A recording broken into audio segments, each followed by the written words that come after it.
Bismillahirrahmanirrahim. Assalamualaikum warahmatullahi wabarakatuh.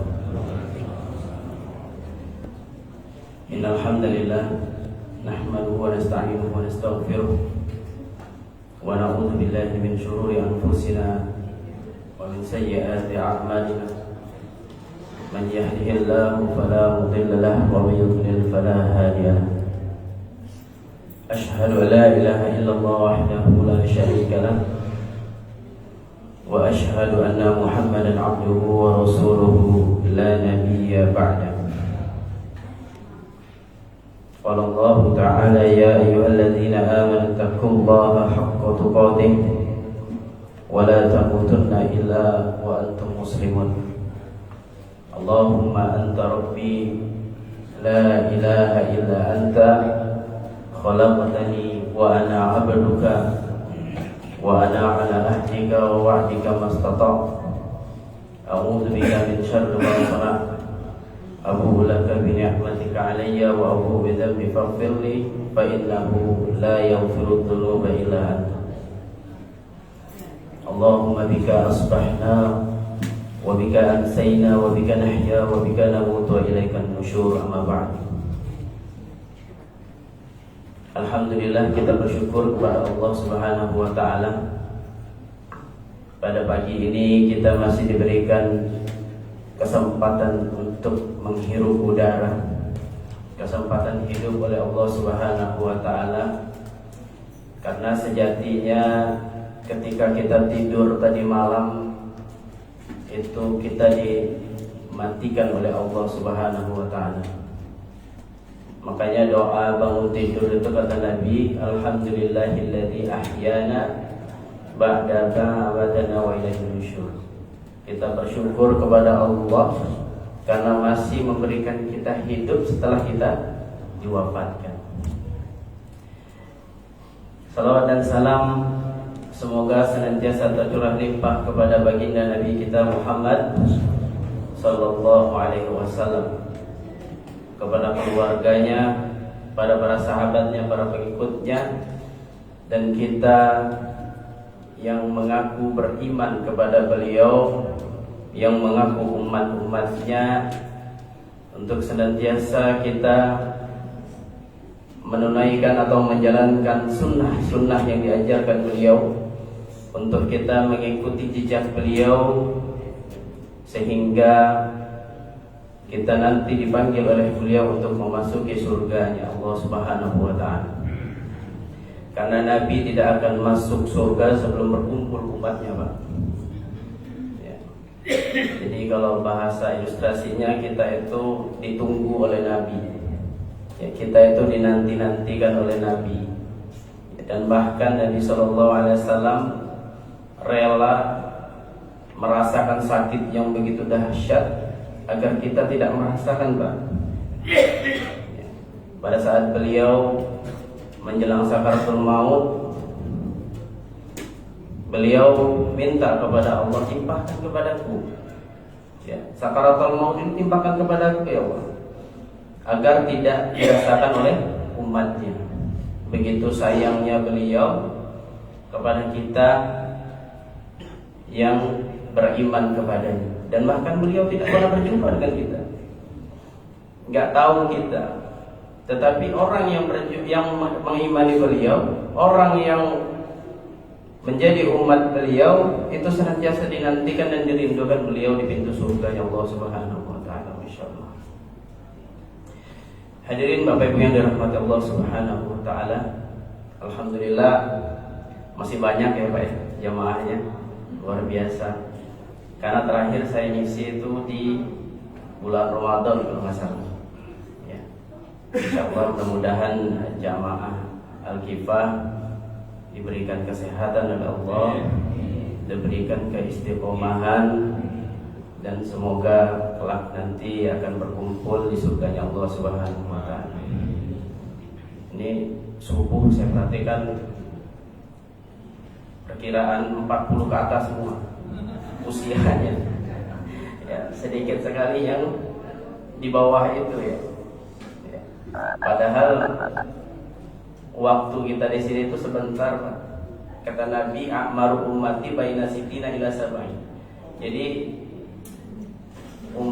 usia umatku itu kurang lebih sekitar sampai 60 sampai 70 tahun saja, Pak.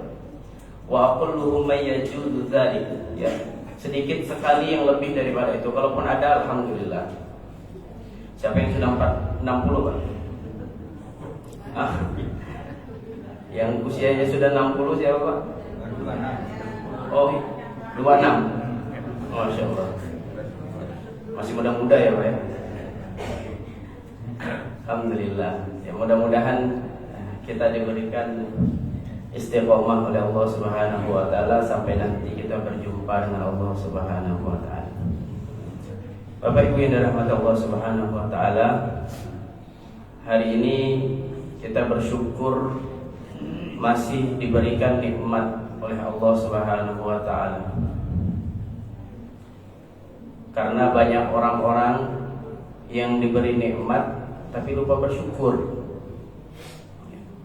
Diberikan sehat tapi tidak dipakai untuk ibadah. Diberikan waktu tidak digunakan untuk mendekatkan diri kepada Allah. Makanya sampai Nabi mengatakan nikmatan maqbulun fihi ma katsirun minan nas. Ada dua kenikmatan yang sering manusia itu lupa, Pak. Manusia itu lalai. Yang pertama yaitu kesehatan, as-sihat. Ketika Allah Subhanahu wa taala memberikan sehat, sejatinya Allah ingin kita itu dekat dengannya, Pak. Sejatinya Allah itu ingin kita beribadah kepadanya. Ya. Kenapa? Karena nanti nikmat itu akan ditanya. Di dalam surat Al-Kautsar ayat yang 8, "Tsumma la tus'alun na yauma idzin." Masya Allah. Ya. "Tsumma la tus'alunna yauma idzin 'anil na'im." Kemudian kami akan tanya tentang nikmat yang kami berikan, kata Allah. Yang kedua, al-waqtul faragh, yaitu tentang waktu. Ketika Allah Subhanahu wa taala memberikan waktu, sejatinya Allah ingin kita itu semakin dekat dengannya. Sejatinya Allah itu pengen kita selalu berada di sampingnya, Pak. Karena inilah termasuk daripada ihsan, ya. Orang itu kalau sudah hadir rasa ihsannya di dalam hati, Pak, maka seakan-akan aktivitasnya itu diawasi oleh Allah. Suatu ketika Nabi SAW sedang duduk bersama para sahabat. Ini hadis yang cukup panjang, ya, Pak. Hadis ketiga di kitab Imam Arba'in An-Nawawi, ya. Suatu ketika Nabi duduk bersama para sahabat. Lalu kemudian datang salah seorang laki-laki yang dia itu pakaiannya bersih, rambutnya klimis, ya. Bukan orang yang baru pulang dari cukur, ya, dari barbershop, enggak, ya. Kemudian dia duduk di hadapan Nabi, ya, meletakkan tangannya di pahanya Nabi. Ya. Para sahabat pada saat itu nggak tahu ini siapa ini orang ini. Ya. Para sahabat pada saat itu tidak kenal, nggak ada yang mengenali laki-laki ini. Kemudian laki-laki ini bertanya kepada Nabi, "Ya Rasulullah, akhbirni anil Islam." Ya. Kabarkan kepadaku tentang Islam. Lalu Nabi mengatakan tentang rukun Islam. Yang kedua, akhbirni anil iman. Kabarkan kepadaku tentang iman, kata laki-laki tadi. Lalu Nabi mengatakan tentang rukun iman, ya.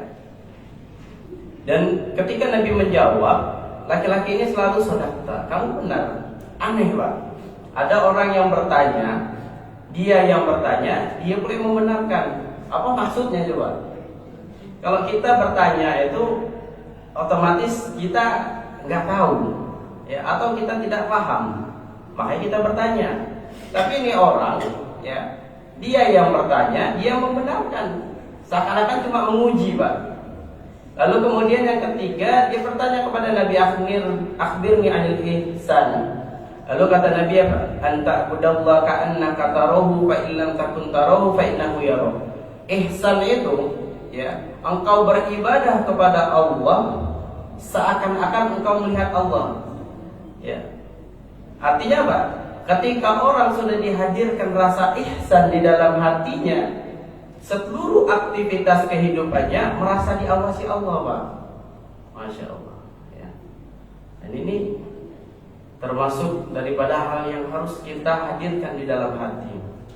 Baik Bapak Ibu rahmat Allah Subhanahu wa taala. Hari ini kita memasuki tanggal 10 Muharram. Betul, Pak? Ada apa, Pak? 10 Muharram?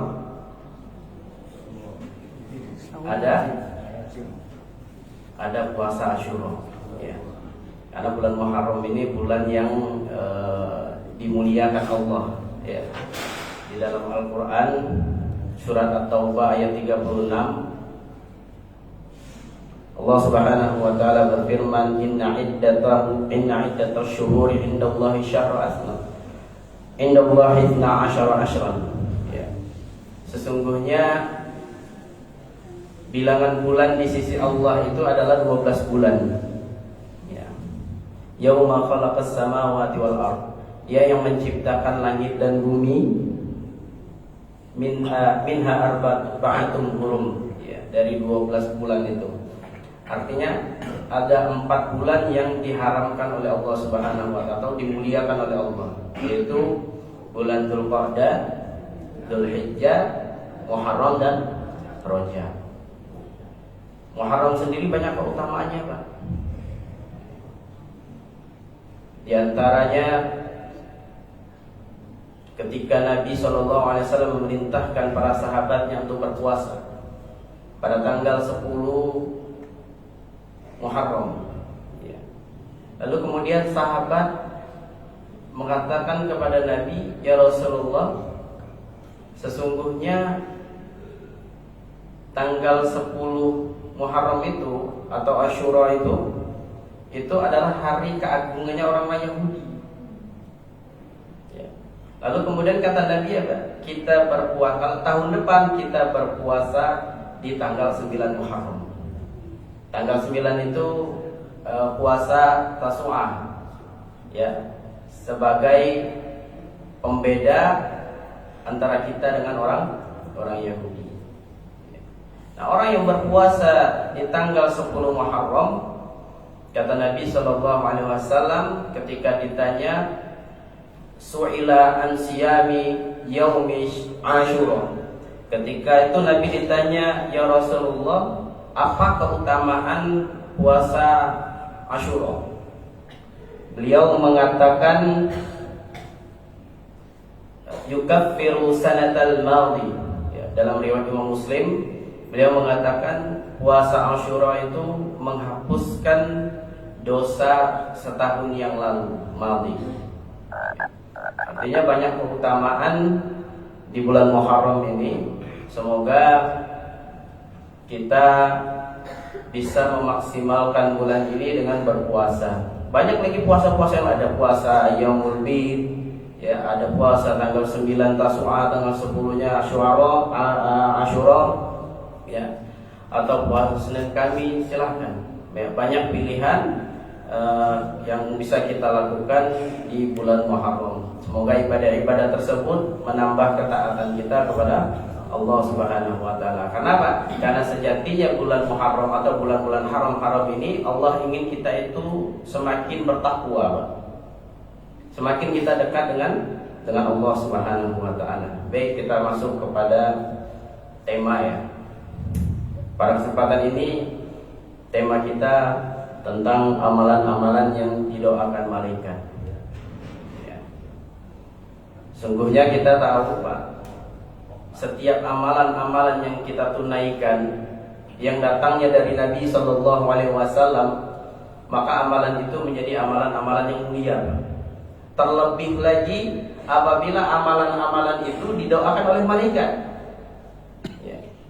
Kenapa? Karena Allah Subhanahu wa taala mensifati malaikat itu sifat yang mulia, Pak. Di dalam surat At-Tahrim ayat yang ke-6, Allah Subhanahu wa taala berfirman, "Ya ayyuhalladzina amanu qu anfusakum wa ahlikum nar." Wahai orang-orang yang beriman, jagalah dirimu, keluargamu dari api neraka. Wa quduhan nas wal hijaratu 'alaiha malaika. Ya. Yang apa? Yang bahan bakarnya itu adalah manusia dan batu.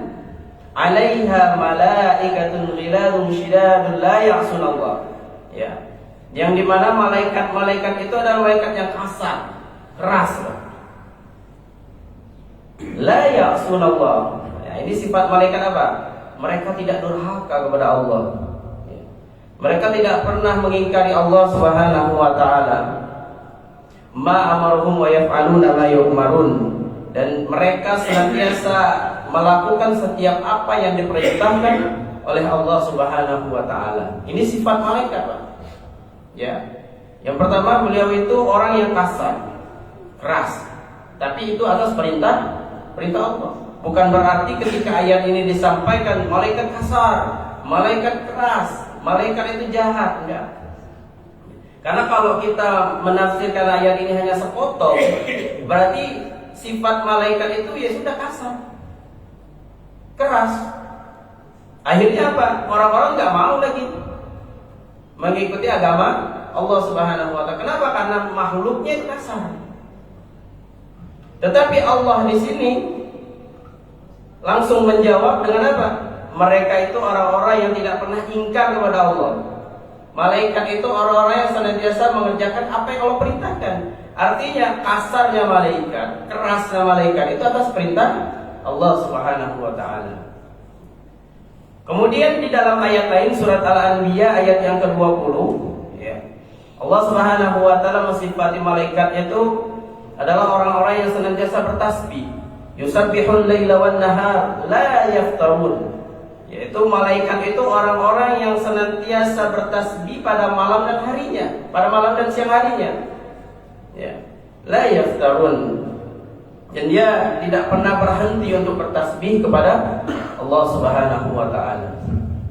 Ini sifat malaikat yang Allah sebutkan di dalam Al-Qur'an. Masih banyak lagi, Pak. Kalau kita bahas nanti gak cukup waktu untuk tentang amalan-amalannya.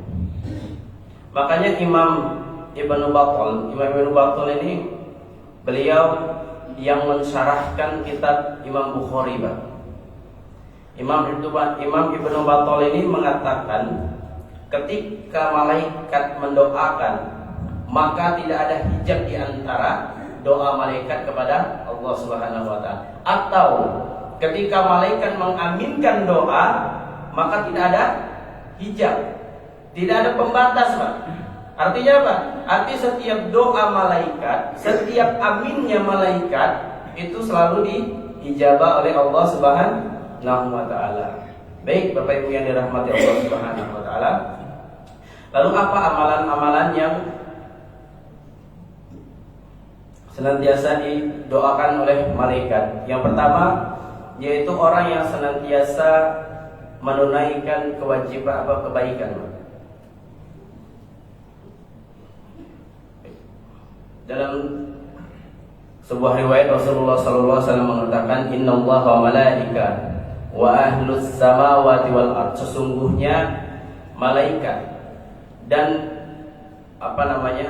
penghuni langit dan bumi, hatta namlata fi juhri, sampai semut-semut yang ada di dalam lubang-lubang, wa hatta al-huta la yusallu ala muallimin nasi khairan. Ya.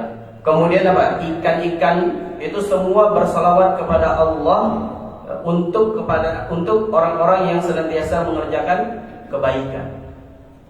Artinya orang-orang yang senantiasa mengerjakan kebaikan itu senantiasa didoakan malaikat, Pak. Dan bukan malaikat, sampai ke semut-semut yang ada di lubang pun, ikan-ikan yang ada di lautan itu berselawat kepada mereka yang senantiasa berbuat kebaikan. Nah, kalau kita runut, ya, kebaikan-kebaikan itu banyak, Pak.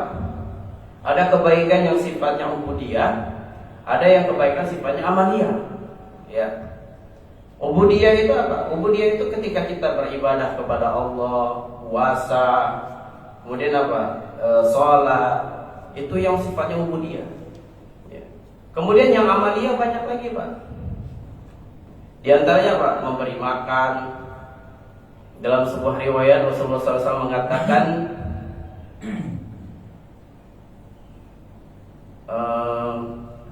Pak saya, wa at'imut ta'am wa taqras salam ala man arafta wa man lam ya'rif. Suatu ketika Rasulullah SAW ditanya pada sahabat, "Ya Rasulullah, ayu amali ahabbillah?" Amalan apa yang dicintai oleh Allah? Lalu kata Nabi, wa at'imut ta'am, memberi orang makan, Pak. Ini amalan baik yang nanti akan didoakan oleh malaikat, semut, dan ikan yang ada di lautan. Simpel, Pak. Ngasih orang makan, insya Allah nanti ada makanan, Pak. Ada. Oh, jangan rame karena makanan nih. Enggak lah ya. Insya Allah enggak di sini. Sana tuh yang kalau ada makanan datang. Ya. Yaitu apa? Amalan yang pertama memberikan orang makan. Simpel, Pak. Kalau dulu kami punya mimpi ketika menikah itu, kami punya mimpi untuk setiap pagi bikin nasi goreng, Pak. Bikin nasi goreng, gak usah banyak-banyak, 5 atau 10 kalau ada rezekinya, Pak. Ya, 1, 2, 3, 4, 5 itu gak apa-apa. Kemudian nasi goreng itu setiap pagi kasih ke marbot, kasih ke para driver online atau pemulung. Itu simpel, Pak, tapi sangat berharga bagi mereka. Kenapa? Karena mereka itu yang mereka cari makan, Pak. Mereka itu bekerja dari pagi. Ini mohon maaf, para pemulung itu, Pak, keluar itu sebelum subuh kan. Mereka tuh ngambilin barang-barang rongsokan itu subuh. Kenapa? Karena sisa pembuangan tadi malam itu kan belum diambil semua. Karena kalau sudah ngambilnya siang, mereka udah gak kebagian. Karena mereka sendiri rebutan, Pak, untuk ngambil, untuk mengumpuli barang-barang bekas itu. Makanya mereka itu kalau keluar itu suka lebih pagi, subuh, agar dapat duluan. Apa yang mereka cari itu cuma makan, Pak. Makanya ketika kita bisa memberikan makan ketika mereka lewat depan rumah, itu jauh lebih berharga bagi mereka. Ini amalan yang sifatnya duniawi, ya, yang sifatnya berkaitan dengan manusia. Buat nasi goreng, nggak usah banyak-banyak, 5 atau berapa gitu. Itu insya Allah jadi amalan baik. Ya, kenapa? Karena nanti akan dihadirkan oleh Allah Subhanahu wa taala pada hari kiamat nanti, pada saat kita menjelang kematian. Makanya saya ingat sebuah kisah, Pak, dari sahabat Sya'ban. Bapak kenal Sya'ban, Pak? Bu? Kenal Sya'ban? Enggak? Kenal? Enggak ya? Karena kita enggak sehidup dengan mereka, ya, enggak sejaman. Sya'ban ini luar biasa, Pak. Sya'ban ini punya rumah yang jauh dengan masjid. Ya. Kurang lebih perjalanan dari rumah Sya'ban sampai dengan Masjid Nabawi itu 2-3 jam perjalanan, Pak. Kalau kira-kira kita di sini tuh rumah di Bekasi, masjidnya di Bandung.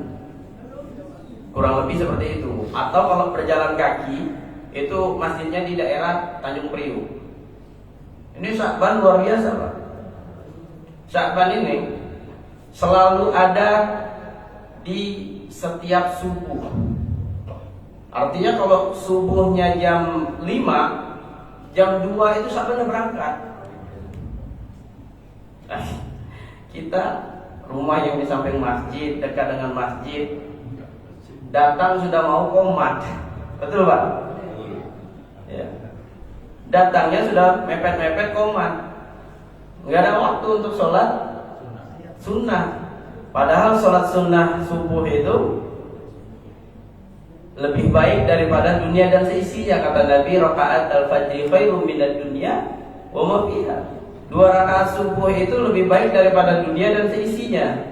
Lamborghini itu gak ada artinya Pak, Alphard gak ada artinya, uang banyak gak ada artinya dibanding dengan 2 rakaat subuh. Yang kita bawa apa? Alphard atau sholat? Sholat. Yang kita bawa apa? Lamborghini? Enggak. Harta itu malah jadi rebutan keluarga. Nah ini Sya'ban, rumahnya itu 2-3 jam perjalanan baru sampai masjid. Ya. Tapi Sya'ban itu selalu ada Pak, setiap subuh. Dan Sya'ban itu punya mihrab sendiri. Itu di pojokan masjid. Ya, baik imam di pojok itu safnya Sya'ban, mihrabnya Sya'ban. Makanya Nabi ketika mau ngimamin selalu melihat nih sahabat-sahabatnya. Karena sahabat itu suka cari-cari mihrab sendiri Pak, cari tempat sendiri. Kalau kata kita itu suka mengklaim ini tempat saya loh, gitu loh. Sudah matok-matokin. Ya. Kenapa? Karena di antara doa yang diijabah oleh Allah itu adalah ketika kita berada di mihrab. Makanya kalau punya rumah, buat satu tempat untuk kita ibadah, untuk kita sholat. Jadikan itu mihrab, nggak harus berbentuk masjid, enggak. Bisa misalkan nih ranjang tidur, di sampingnya gelar sajadah. Ya, ranjang tidur sampingnya gelar sajadah. Setiap kita sholat di situ, nggak pindah-pindah. Ya, kenapa? Karena setiap doa yang dipanjatkan di mihrab itu dijabah oleh Allah Subhanahu wa taala. Makanya kalau punya rezeki atau apa, bikin masjid kecil Pak di rumah. Kalau rumahnya nggak cukup gimana? Ya kayak sajadah tadi di samping ranjang tidur.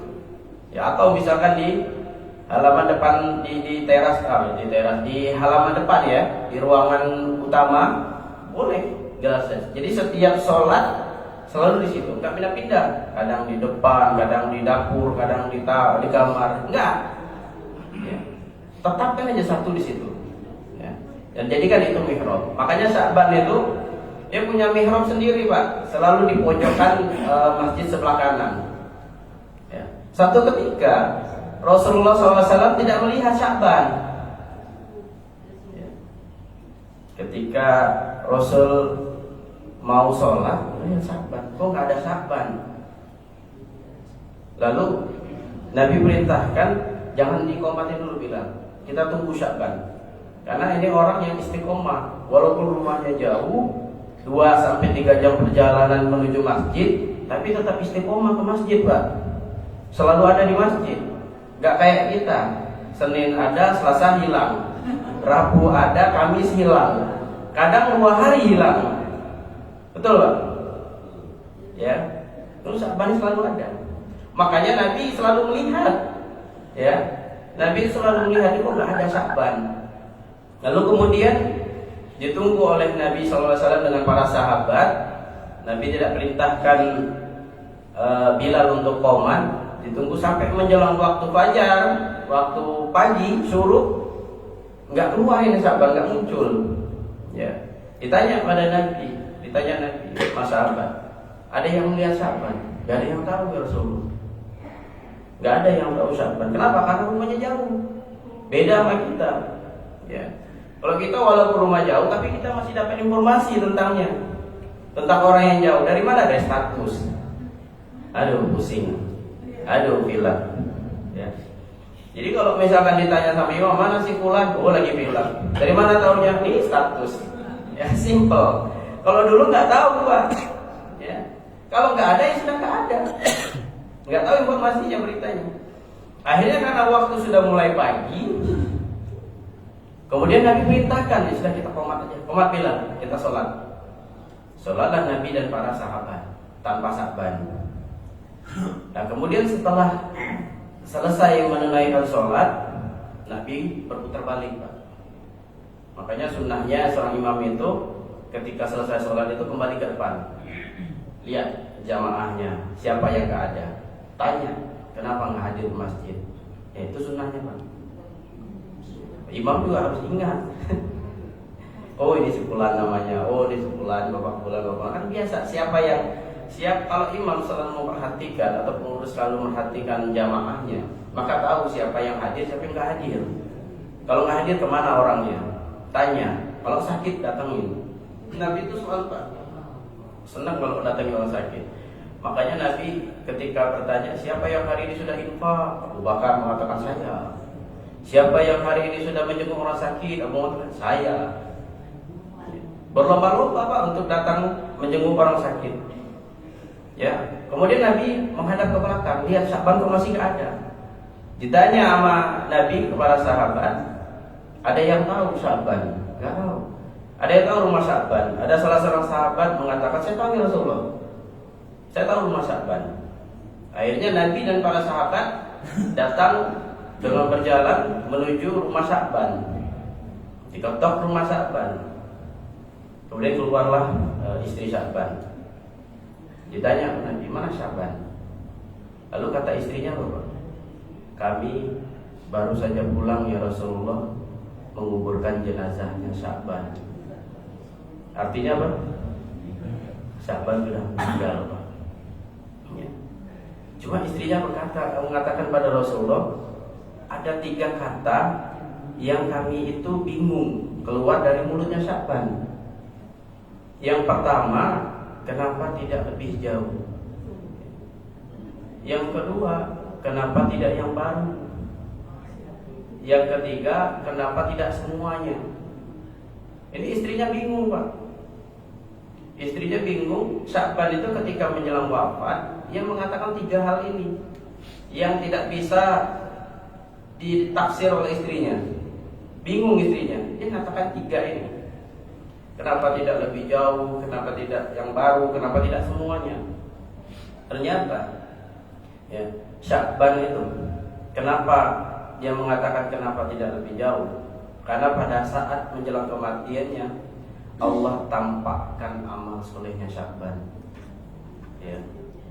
Makanya tadi mengatakan di membacakan surat di surat Qaf itu ayat 20 sampai 21 ya. Allah tunjukkan setiap amalan-amalan Sya'ban. Yang pertama Pak, ketika Sya'ban berjalan dari rumah menuju masjid yang kurang lebih 2 sampai 3 jam perjalanan tadi, itu Allah tunjukkan. Sehingga Sya'ban mengatakan apa? Alangkah baiknya kalau lebih jauh lagi. Luar biasa Pak. Kenapa tidak lebih jauh lagi ya Allah? Kalau dengan yang 2 sampai 3 jam perjalanan aja begitu mulianya di sisimu, kenapa tidak lebih jauh? Kalau perlu di rumah saya di Surabaya, masjidnya di Al-Kifah. Kira-kira kayak gitu. Kalau boleh Sya'ban minta, nggak apa-apa ya Allah, rumah saya di Surabaya, saya sholat di Al-Kifah. Jadi lebih jauh lagi nggak apa-apa. Kenapa? Karena Allah tunjukkan. Ya Allah tampilkan amal solehnya Sya'ban.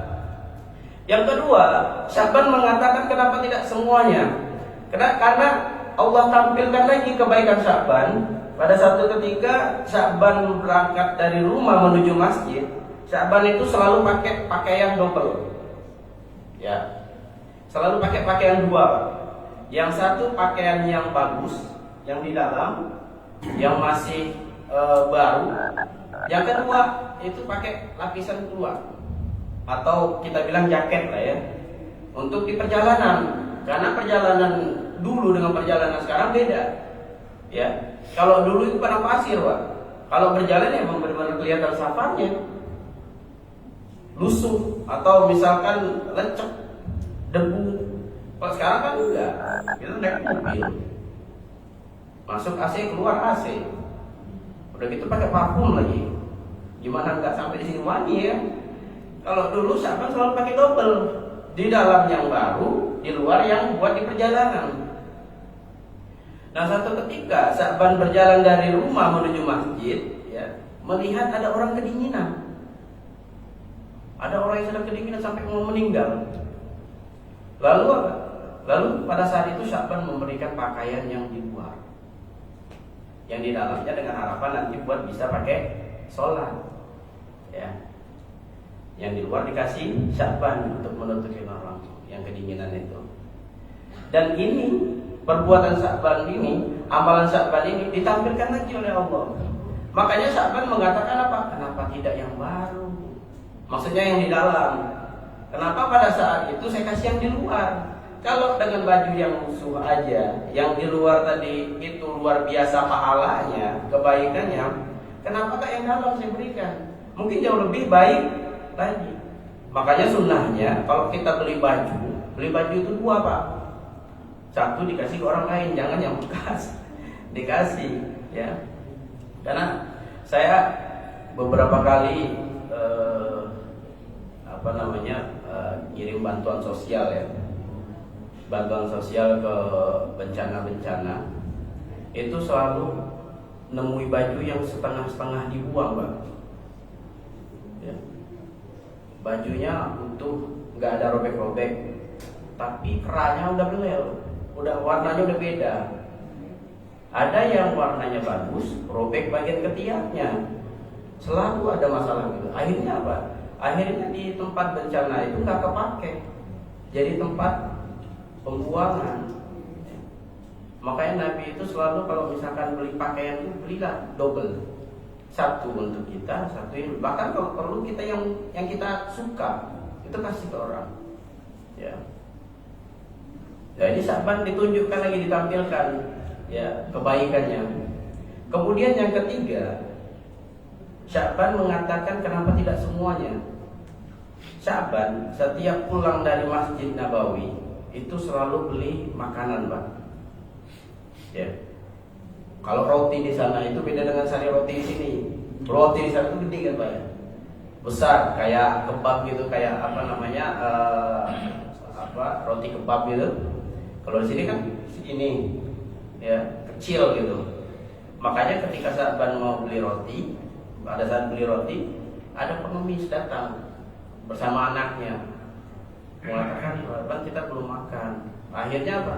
Akhirnya roti yang tadi dibeli Sya'ban dibagi dua, satu untuk pengemis, satu dimakan oleh Sya'ban untuk perjalanan. Ya. Dan ini ditampilkan lagi oleh Allah, ditunjukkan lagi oleh Allah amalannya. Sehingga Sya'ban mengatakan apa? Kenapa tidak semuanya? Kenapa nggak semua roti saya berikan? Kenapa waktu itu saya bagi dua? Ya. Cuman kan kalau di kita kan udah rotinya kecil, bagi dua, coklat, rasa coklat ya. Udah gitu coklatnya banyak kesana lagi. Kita tinggal dapat rotinya doang. Ya. Kalau dulu emang makanannya kan besar ya roti di sana itu. Jadi kalau dibagi dua pun masih ada, bisa ganjal untuk perut kita ya. Ya. Dan ini ditampilkan lagi oleh Allah, ditunjukkan oleh Allah tentang amalan Sya'ban ini. Akhirnya apa? Sya'ban mengatakan kenapa enggak semuanya?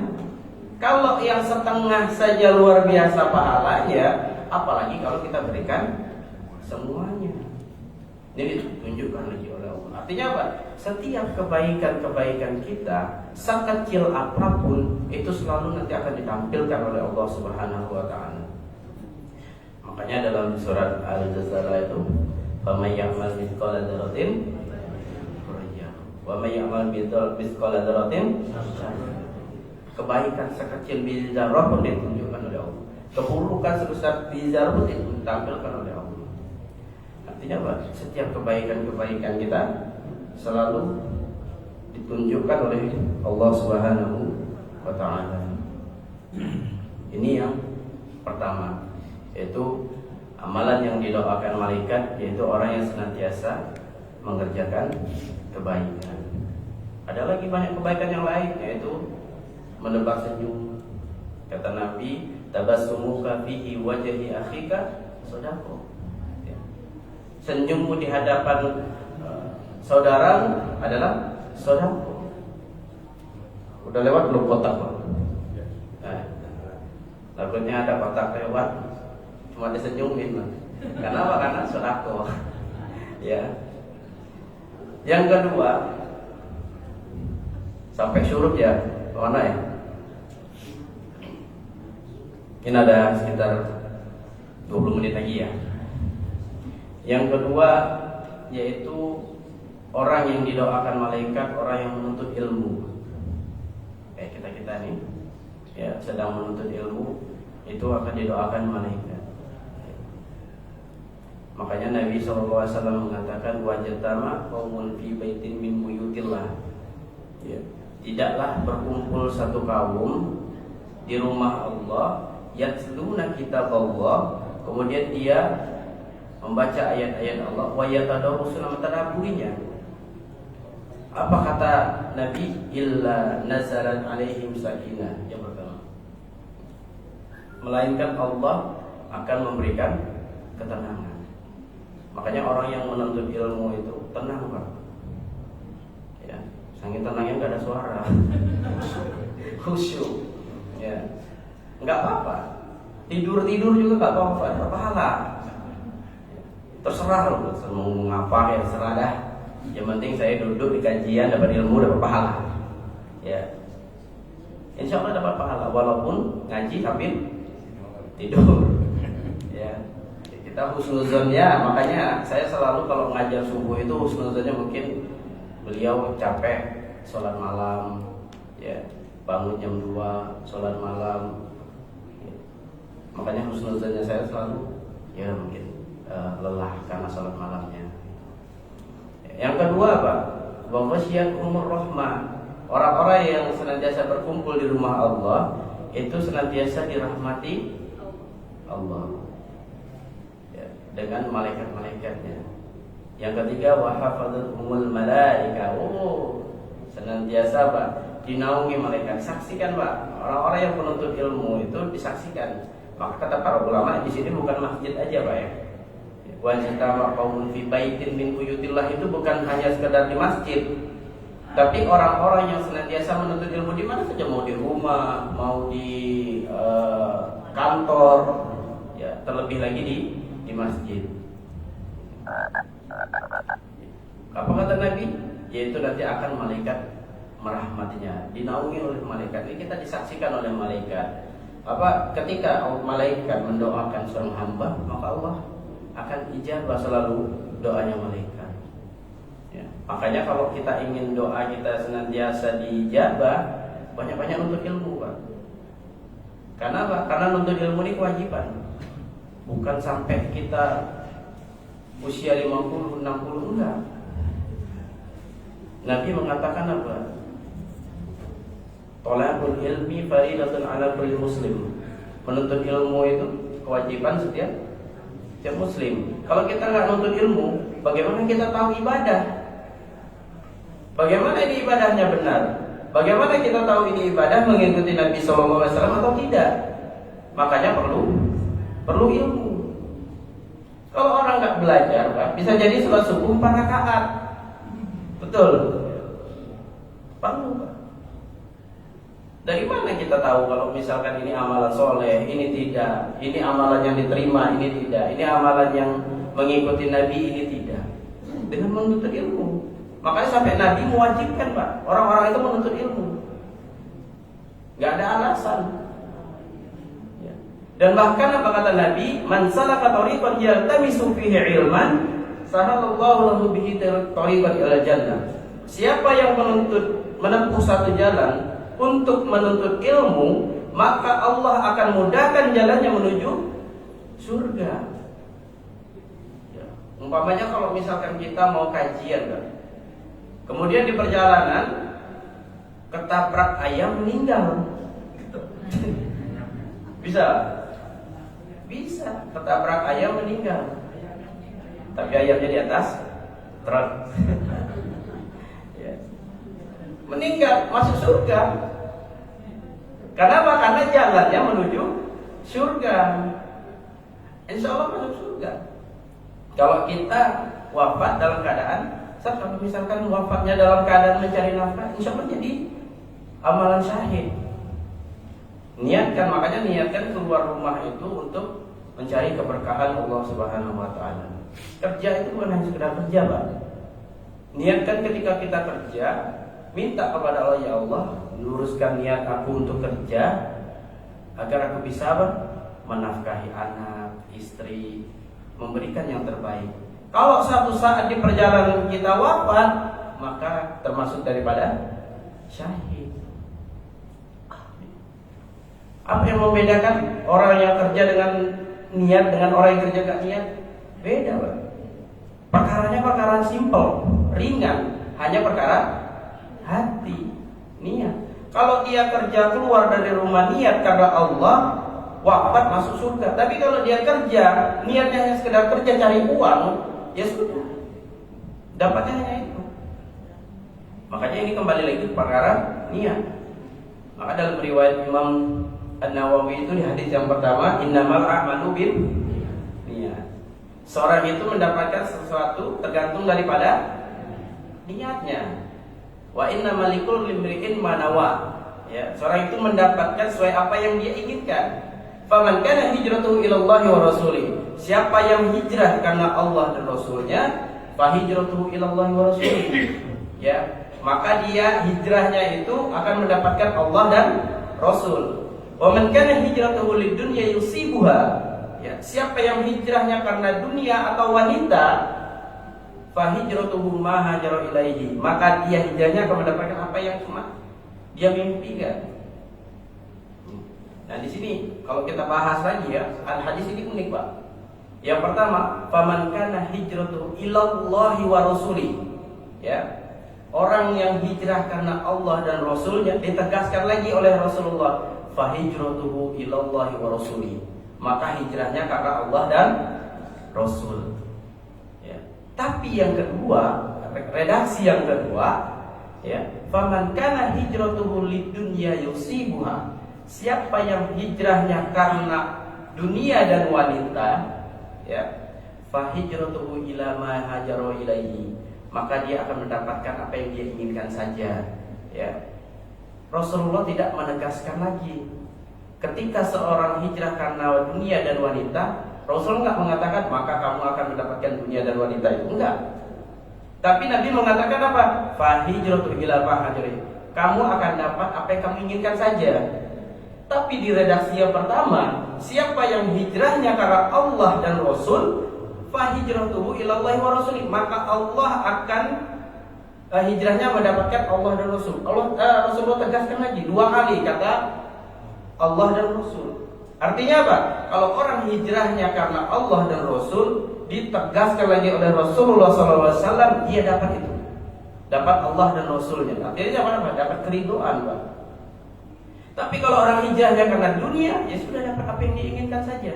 Tapi dia tidak dapat Allah dan Rasul, tidak dapat keberkahan. Makanya ketika kita mau cari nafkah, ya, untuk anak istri, niatkan, Pak. Niatkan karena Allah dan Rasul. Kenapa? Karena kita niat Allah dan Rasul, maka kita akan dapat itu, dapatkan keberkahan, ya, mendapatkan naungan dari Allah dan Rasulnya.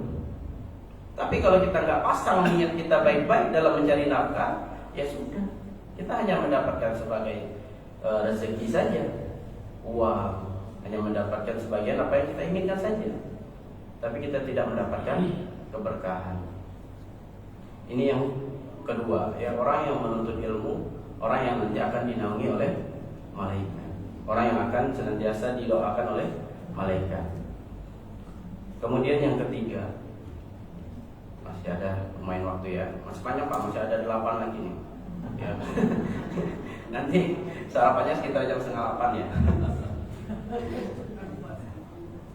Kemudian yang kedua, tiga. Alhamdulillah masih fokus ya. Kemudian yang ketiga, orang yang nanti didoakan malaikat, yaitu orang yang senantiasa mengambil saf terdepan, Pak. Ya. Apa kata Nabi sallallahu alaihi wasallam? Innallaha wa malaika yusallu ala suffil awal. Ya. Sesungguhnya Allah dan para malaikat itu bersalawat kepada orang yang senantiasa ngambil saf di depan, Pak. Ya. Indonesia ini luar biasa, Pak. Ya, ilmu tasawufnya sangat dipakai. Ya. Kalau ada orang yang maju ke depan, silahkan. Padahal apa? Kalau kita mengambil duluan, kita didoakan malaikat. Tapi di Indonesia itu luar biasa ilmu tasawufnya, ya, selalu mendahulukan orang. Silakan Pak. Saya harus nuzul aja barangkali ya. Barangkali memang dia hormat sama orang itu ya, atau kebalikannya nggak ngerti, takutnya kalau imam salah atau imam batal dia kan maju pasti ya. Jadi kalau imamnya batal, maju Pak di depan itu ya. Yang khawatirnya kalau itu yang jadi alasan, silakan. Dalam hatinya saya takut nanti imamnya batal, saya dulu maju. Ya, ambil lisan kawan. Di Indonesia ini aja ada imam indoor itu. Apa indoor itu? Imam dorong. Oh, silakan. Padahal kalaupun kita mau ngambil duluan aja, nggak apa-apa. Ya. Saya nggak bisa baca, ya sudah kasih orang lain. Kalau bisa baca, kalau nggak belajar Al-Quran. Ya, makanya di Indonesia ini ilmu tasawufnya luar biasa. Bahkan kalau kita terzolimi, minta maaf, kita yang minta maaf Pak. Ya, sering sekali saya itu nemuin, atau bahkan saya sendiri sering sekali nemuin. Kalau di kereta itu kan kumpul-kumpulan baik, ya desak-desakan. Sering kaki saya keinjak. Yang keinjaknya minta maaf ibu, kaki saya sih injak. Ya, cuma di Indonesia yang luar biasa sopannya Pak. Ya. Kalau di luar itu luar biasa adabnya ya. Kalau kita melihatnya itu adabnya kurang Pak. Saya pernah satu ketika di Masjid Nabawi ya, itu jalan Pak pulang dari makam Baki, saya pulang. Ternyata di belakang saya ada orang, saya kurang Bangladesh atau orang India. Intinya orangnya tinggi, wajahnya kurang lebih kayak gitu, antara orang Bangladesh atau orang India. Jalan dari belakang, kan mereka kalau jalan kan cepat Pak, tinggi. Lah kita kan jalan dua langkah kita, satu langkah mereka, karena langkah mereka panjang. Jalan duluan sampai di depan saya Pak, mohon maaf, kentut Pak. Luar biasa. Di depan saya, bro. Masya Allah, saya dalam hati saya, Allahu Akbar. Luar biasa Pak. Kalau kita, ya, kentut itu bikin mikir Pak. Ini udah dia nyalip di depan kita, kentut. Kalau nggak kuat-kuat sabar, kurang ajar ya orangnya. Ya, pasti setan lu gitu, pasti gitu ya. Kalau kita Indonesia ya, nggak ada akhlak lu gitu. Tapi karena, ya Allah, gitu, sabar aja. Dan luar biasanya, nggak mulai ke belakang sama sekali Pak. Kalau kita ya, udah kentut, mohon maaf kayak gitu loh. Maaf Pak, saya tadi kelepasan, kan enak. Kita maklumin. Ini sudah kentut, jalan aja, lempeng aja, nggak ada salah. Kalau kata orang Indonesia itu watados. Apa watados Pak? Wajah tanpa dosa. Luar biasa. Jadi hanya di Indonesia ini orangnya luar biasa Pak. Ilmu tasawufnya, sopan santunnya, adabnya itu luar biasa. Beda dengan orang-orang sana. Itu, naudzubillah. Saya sampai geleng-geleng kepala Pak. Ya, maka saya minta sama Allah, ya Allah, mudah-mudahan dengan kejadian ini buat saya nggak jadi nyesel sini, buat saya nggak jadi kapok sini. Karena khawatirnya kalau ada orang-orang yang perasaan kapok Pak, gue nggak mau lagi dah sini dah, ketemu orang-orang itu lagi nggak mau dah. Ya itu luar biasa. Artinya apa? Artinya orang-orang Indonesia ini luar biasa Pak adabnya Pak. Bahkan keinjak pun dia minta maaf. Maaf Mas, kaki saya diinjak. Ya, sering kita di kereta kan begitu. Kita yang diinjak, kita yang minta maaf. Ya. Ini perlu adab. Ini adab. Makanya ada ilmu tasawuf kan keluar muncul di zamannya para ulama mutaakhirin itu, muncul ilmu tasawuf, ilmu yang berkaitan dengan akhlak, adab. Ya. Ya. Jadi kalau kita bicara ilmu tasawuf itu jangan beranggap ini orang sesat, ini enggak. Ya, ada ilmunya yang memang ini dibenarkan oleh para ulama.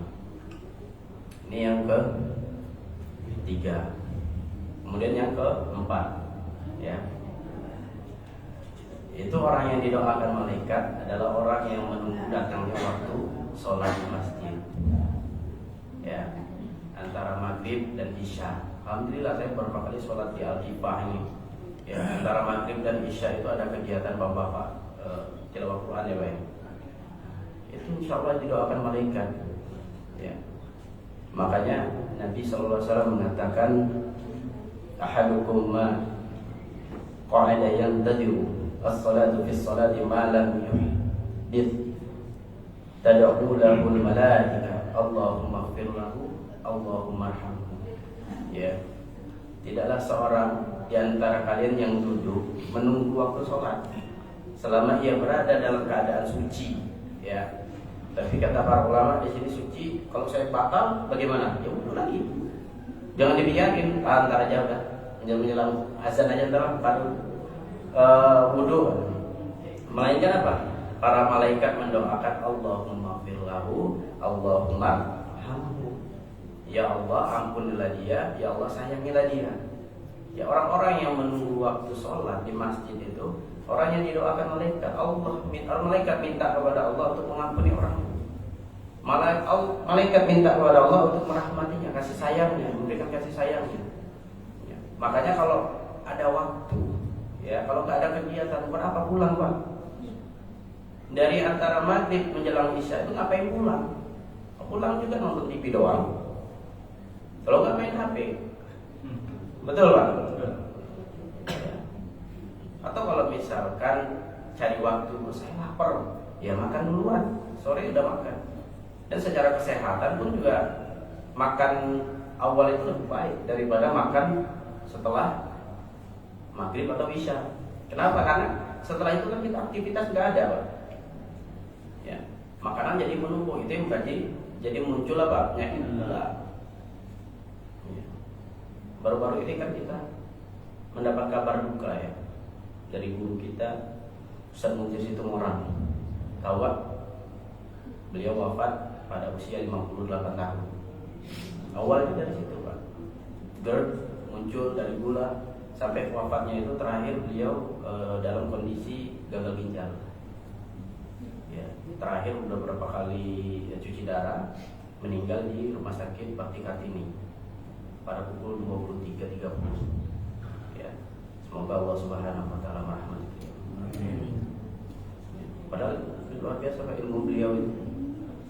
Beliau itu pendidikannya pendidikan hukum, tatanan hukum negara. Ya, tapi karena semangatnya beliau, ya, karena intelektualnya beliau itu mudah mencerna ilmu, Pak. Makanya setiap yang disampaikan beliau itu seakan-akan kehidupan kita sehari-hari. Ya, saya berapa kali selalu bersama beliau. Waktu itu ke Purwodadi sama beliau. Ya, kemudian setiap kajian itu saya jemput beliau. Banyak ilmu yang bisa kita dapatkan dari beliau. Ya. Kalau sebagian orang mengatakan beliau keras, ini enggak, Pak. Beliau itu ada orangnya. Selalu kalau misalkan cerita itu ya selalu nangis, Pak. Ya. Karena memang beliau itu Medan, ya. Jadi karakter pembawaan bicaranya mau begitu. Orang Medan, tapi hatinya lembut. Kalau udah cerita itu selalu nangis, apalagi kalau cerita masalah orang tua. Lembut hati beliau itu. Ya, baru kemarin beliau dipanggil oleh Allah Subhanahu wa taala, ya, karena penyakit. Oleh karenanya makanya jagalah diri kita, ya, makanan-makanan, ya, kalau bisa puasa, makan habis isya itu mengundang penyakit, Pak. Ya. Maka terus maghrib. Jadi habis maghrib itu kita udah bisa standby di masjid. Udah saya nungguin aja di masjid. Gak apa-apa main sambil main HP juga. Ya, kalau batal duduk lagi sampai menjelang isya setelah isya baru pulang istirahat tidur. Ya.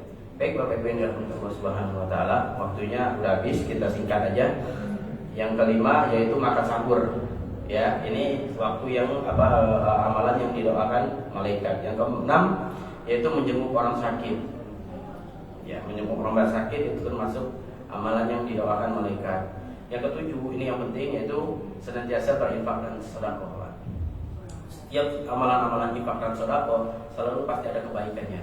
Apakah itu diganjar oleh Allah, apakah itu dirahmati Allah, apakah itu sampai didoakan malaikat. Artinya apa? Sedekah ini perkara yang sangat luar biasa pahalanya, Pak. Kemudian yang ke-8 yaitu mendoakan saudaranya secara diam-diam. Kalau ada orang yang lagi sakit, doakan aja, ya Allah mudah-mudahan diberikan kesehatan. Tanpa harus, saya udah doain kamu bayar sini ganti. Gak perlu begitu ya. Kalau misalkan ada melihat ada jamaah kita, oh dia lagi sakit, semoga Allah berikan kesembuhan. Oh dia lagi dalam keadaan sedih, semoga Allah berikan jalan keluar, Allah berikan kebahagiaan. Ya, doakan aja diam-diam. Insya Allah itu kita akan didoakan oleh kita. Dan sejatinya doa yang kita panjatkan kepada orang itu doa yang kita panjatkan kepada diri kita. Kita mendoakan kebaikan, maka kebaikan bagi diri kita. Kalau kita mendoakan keburukan, maka keburukan juga untuk kita. Kurang ajar lu, kualat 7 keturunan, kan gitu. Tahun kita yang 7 keturunan kualat. Ya. Baik Bapak Ibu yang dirahmati Allah Subhanahu wa taala, ini amalan-amalan yang insyaallah akan didoakan malaikat. Mudah-mudahan apa yang disampaikan dapat bermanfaat untuk diri kami pribadi dan umumnya pada para jamaah. Semoga kita bisa mengambil ibrah dan pelajaran. Semoga kita bisa mengamalkan apa yang sudah menjadi ajaran dari Nabi SAW. Akhirnya mari kita tutup dengan membaca doa kafaratul majlis. Subhanakallahumma bihamdik, asyhadu an la ilaha illa anta, astaghfiruka wa atubu ilaik. Mungkin enggak ada pertanyaannya karena waktunya udah udah siang, takutnya makan sarapan paginya kesiangan. Assalamualaikum warahmatullahi wabarakatuh.